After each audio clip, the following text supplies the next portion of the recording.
తాకట్టులో ఉన్న బంగారాన్ని విడిపించి ఆ రోజున్న మార్కెట్ ధర కట్టి మిగిలిన డబ్బును మీకు అందిస్తుంది కొమ్మూరి గోల్డ్.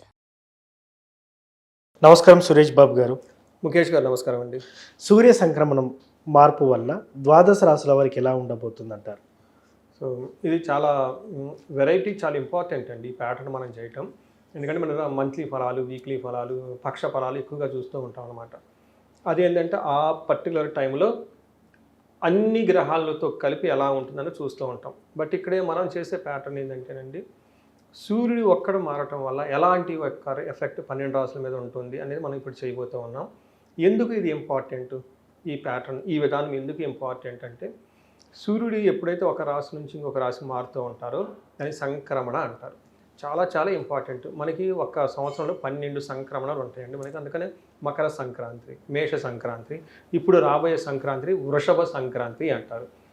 అంటే ఈ 30 డేస్ ఈ వృషభ రాశిలో ఉండటం వల్ల, ఈ 30 డేస్ ఒకే రాశిలో ఉండటం వల్ల 12 రాశుల మీద ఎలాంటి ప్రభావం ఉండబోతుందో మనం చెప్పుకోబోతున్నాం. రెండోది, ఎందుకు సూర్యుడు ఇంకా వేరే గ్రహాలు కూడా చేయొచ్చు అంటే, సూర్యుడు వచ్చేటప్పుడు గ్రహరాజు, ఆయన యొక్క ఇంపాక్ట్ చాలా ఎక్కువగా ఉంటుంది అనమాట. ఏ మీద ఇంపాక్ట్ ఉంటుంది ఫస్ట్ మనం చూసుకుంటే, వాళ్ళని ఏమంటారంటే ఆత్మ, శక్తి, పిత, రాజా అంటారు. అంటే మనిషి బతకాలంటే ఆత్మ, సోల్ కనెక్ట్ ఉండదు కదండి. అసలు సోలే లేకపోతే ఇంకేముంటుందండి. అది మనకి ముఖ్యంగా వచ్చేది సూర్యుడి దగ్గర నుంచి అనమాట. మనం ఇలా మాట్లాడుకుంటున్నాం, చేసుకుంటున్నాం, ప్రతిదీ జీవించి ఉందంటే ప్రతి దాంట్లో ఒక ఆత్మ ఉంటుంది కదా. దానికి కారణం సూర్య భగవానుడు అనమాట.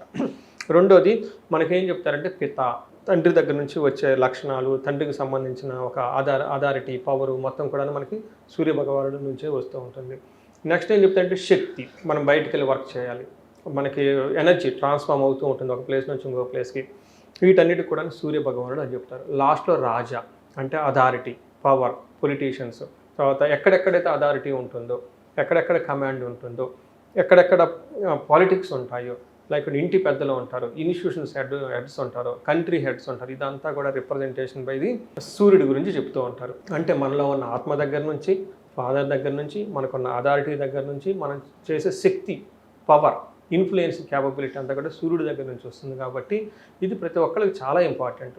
ఇందులో ముఖ్యంగా అంటే మనకి ప్రొఫెషన్లో చాలా చాలా ఇంపార్టెంట్. మనకి పవర్ ఉండాలి, శక్తి ఉండాలి. ఆ తర్వాత హెల్త్, మన ఎనర్జీ లెవెల్స్ హై లెవెల్లో ఉంటుందా, మనం ఏమంటారు గడిచిపెండం అంటారు. అవును. ఓకే, అంటే ఏంటి, లోన శక్తి హై లెవెల్లో ఎనర్జీగా ఉంటుంది. సో సూర్య భగవానుడు అత్యంత పవర్ఫుల్గా ఉంటే అసలు ప్రతిదీ వాళ్ళ ప్రాబ్లమే కనపడదు. మట్టి కొండలున్నా కానీ దాన్ని పిండి చేసి అవతల పడేసి చూసుకుని వెళ్ళిపోతారు అనమాట.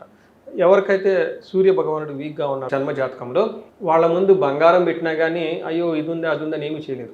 ఓకే.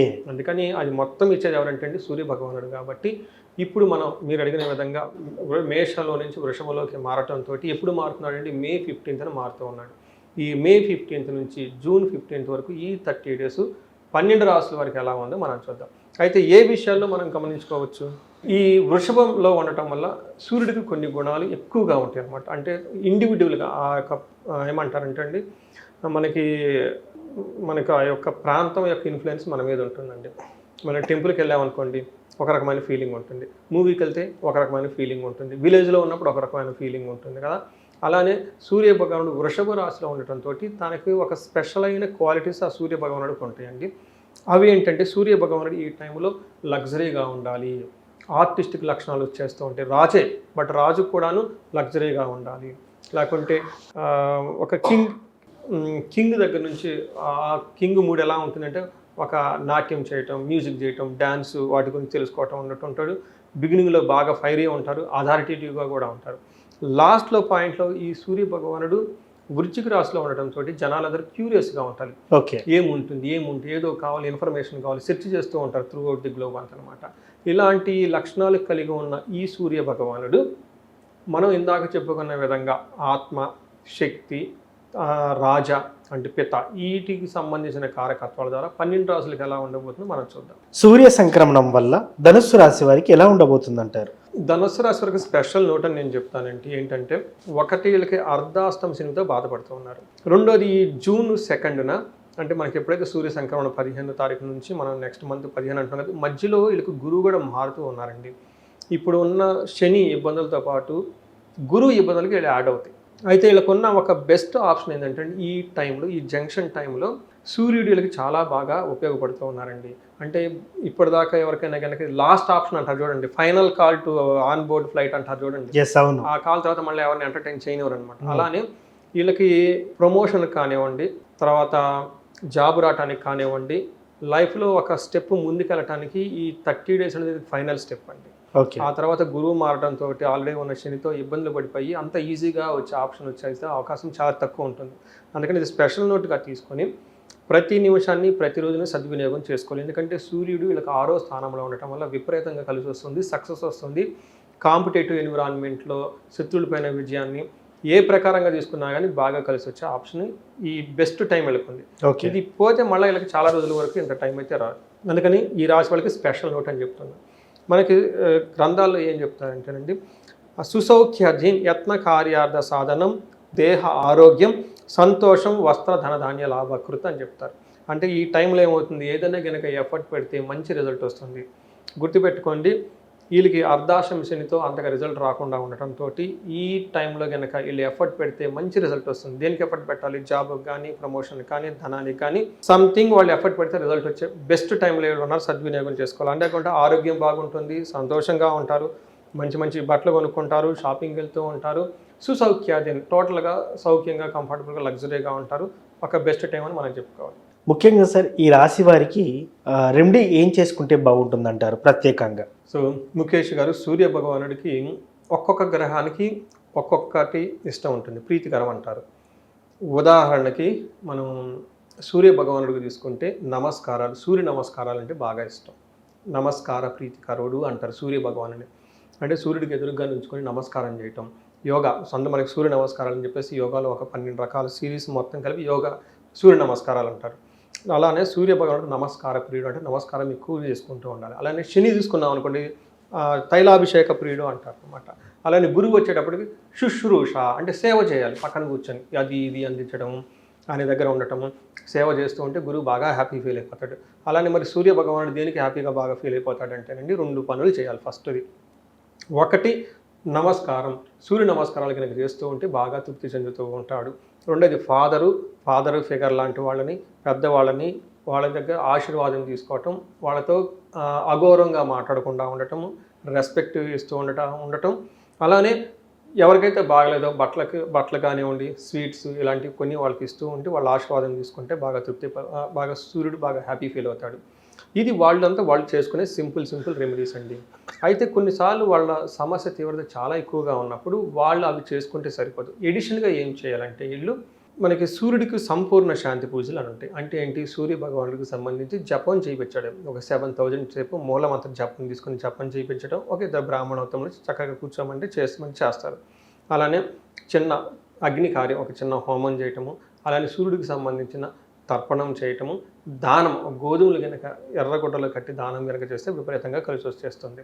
ఇవి ఏమంటారు, జప దాన తర్ప హోమాదులు ఇవన్నీ చేయటాన్ని ఒక ప్రక్రియని ఏమంటారంటే సంపూర్ణ శాంతి పూజలు అంటారు. ఇవి కొంచెం టెక్నికల్గా ఉంటాయి కాబట్టి ఇండివిజువల్గా చేయలేరు. బట్ దగ్గరలో ఉన్న వాళ్ళ టెంపుల్స్ కానివ్వండి, బ్రాహ్మణ సంఘాలు చాలా ఉంటాయి, పురోహితులు, వాళ్ళ దగ్గరికి వెళ్ళి వేద పండితులు వాళ్ళ దగ్గరికి వెళ్ళి ఎదుగో మాకు ఇలా కావాలని వీడియోలు చూసామని వాళ్ళు చెప్తే వాళ్ళకి అర్థం చేసుకుంటే వాళ్ళు చేసేస్తారండి. ఇవి కాకుండా ఆదిత్య హృదయ స్తోత్రం అని ఉంటుంది, వెరీ పవర్ఫుల్ రెమెడీ అండి. ఆదిత్య హృదయంతో పాటు వీళ్ళు ఇంకా ఎక్స్ట్రాగా ఎడిషన్గా దానికి హనుమాన్ కార్యసిద్ధి మంత్రం అని ఉంటుంది. It's a very powerful combination అండి. 2 కాంబినేషన్, ఈ 2 చేసుకుంటూ ఉంటే చక్కగా ఉంటుంది. ఇవి కాకుండా వీళ్ళకి ఎవరికైనా ప్రాబ్లమ్స్ అంటే ఇవి కాకుండా వాళ్ళు ఇండివిజువల్ జాతకం కనుక చూపించుకొని మనకి ఇది చాలా ఇంపార్టెంట్. ఎందుకంటే మనం చెప్పుకుంది ఇప్పుడు గోచార రీత్యా మాత్రమే ఫలితాలు ఉంటుంది. ఇది ఎంత పర్సెంటేజ్ ఉంటుందండి, ఒక 30-40% మాత్రమే ఎఫెక్ట్ అవుతుంది. బట్ మిగతా వేరే గ్రహాలు ఉన్నాయి. అది కాకుండా వీటితో పాటుగా వాళ్ళ యొక్క ఇండివిజువల్ జాతకంలో దశాభుక్తులు కూడా చూడటం చాలా ఇంపార్టెంట్. ఎందుకంటే దశాభుక్తులు బాగుంటే అది మనిషికి వెన్నుముకలాగా స్ట్రాంగ్గా ఉంటుంది. కేమద్రుమ యోగం ఉంది వాళ్ళది, చంద్రుడు మంచి సపోర్ట్ ఇచ్చే పొజిషన్ లేడు. ఇప్పుడు ఏదైతే దశ నడుస్తుందో దానికి సంబంధించి అంటే ఈ దశ ఏదైతే నడుస్తుందో ఈ 2 యాక్టివేట్ అయిపోయిన వాళ్ళకి చూడండి అంత బాగా చేసిన వాళ్ళు. అందుకని ఎవరికైతే 35 to 45 ఇయర్స్ ఏజ్ ఉండి అద్భుతాలు చేశారు, బ్రహ్మాండంగా వాళ్ళకి ట్రాక్ రికార్డు ఉంది, కానీ ఈ టైంలో వాళ్ళు స్ట్రక్ అయ్యారు. ఫైనాన్స్ కానివ్వండి, బిజినెస్ కానివ్వండి, పర్సనల్ లైఫ్లో రిలేషన్షిప్తో ఇబ్బంది పడిపోతున్నారు అనుకుంటే ఒక్కసారి మనకి కన్సల్ట్ అయితే వాళ్ళకి అసలు చూపించుకుంటే తెలుస్తుంది వ్యవహారం ఏంటి, ఎందుకు ఆగిపోయాం అనేది. అవును.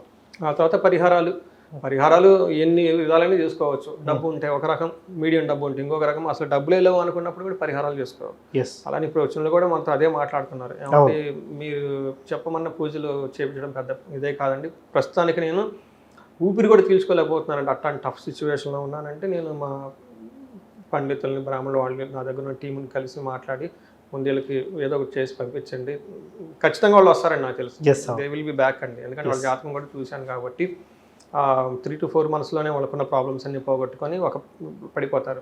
ఇది ఎందుకు చెప్తున్నానంటే మనం ఈ సూర్య సంచారం గోచారం రిజల్ట్తో అనుకూలంగా ప్రతికూలంగా ఉన్నప్పటికీ కూడాను ఎక్కడైనా ప్రాబ్లం కనుక ఉంటే ఖచ్చితంగా వాళ్ళ ఏజ్ 35 to 40 మధ్యలో ఉండి లైఫ్లో స్ట్రక్ అయి ఉంటే ఒక్కసారి మనకు కన్సల్ట్ అయితే వాళ్ళకి చూసి ఆ టైంలో ఉన్న గ్రహ దోషాలు, ఆ టైంలో ఉన్న శాపాలు మనం స్క్రూటినైజ్ చేసి వాటి కనుక పరిహారాలు చేసుకుంటే, రెమెడీస్ చేసుకుంటే జీవితం 10 రెట్లు ముందుకు వెళ్ళిపోతుంది. ఎక్కడ ఆగరండి వాళ్ళు, ఎందుకంటే వాడు ఆల్రెడీ ప్రూవెన్ ట్రాక్ ఉందండి, ఆల్రెడీ ట్రాక్ ఉంది, మధ్యలో పాప ఇక్కడ ఆగిపోయారు. అది సెట్ చేసామనుకోండి ఇంకా దూసుకొని వెళ్ళిపోతారు. నేను ఇప్పుడు వాళ్ళకి వచ్చింది అదే చెప్పాను, ఏమండి మీరు ఏది జరిగిన లైఫ్లో మంచిగా జరిగింది, ఇప్పుడు మళ్ళీ సెకండ్ ఇన్నింగ్ దెబ్బతిన్న పుల్లాగా మీరు స్టార్ట్ చేస్తారు. ఎక్కడ ఆగరు, ఎవరిని ఎక్కడ పెట్టాలి అక్కడ పెడతారు, ఎవరు ఎక్కడ ఏజ్లో అది చేస్తారు. ఎందుకంటే ఆ థాట్ ప్రాసెస్ వాళ్ళకి ఆల్రెడీ డెవలప్ అయింది ఇంటర్నల్గా. సో అలా ఎవరైనా ఆగిపోయి ఉంటే మనకు కన్సల్ట్ అయితే మనం వాళ్ళకి హెల్ప్ చేయొచ్చు. ఎస్. సో ముఖ్యంగా రెమెడీ కూడా ఏం చేసుకోవాలనేది కూడా చాలా చక్కగా చెప్పున్నారు సార్. పెద్దవారికి సేవ చేయడం అంటే సూర్యునికి సంబంధించిన రిలేటెడ్గా రెమెడీస్ చెప్పున్నారు. Thank you very much. ధన్యవాదాలండి.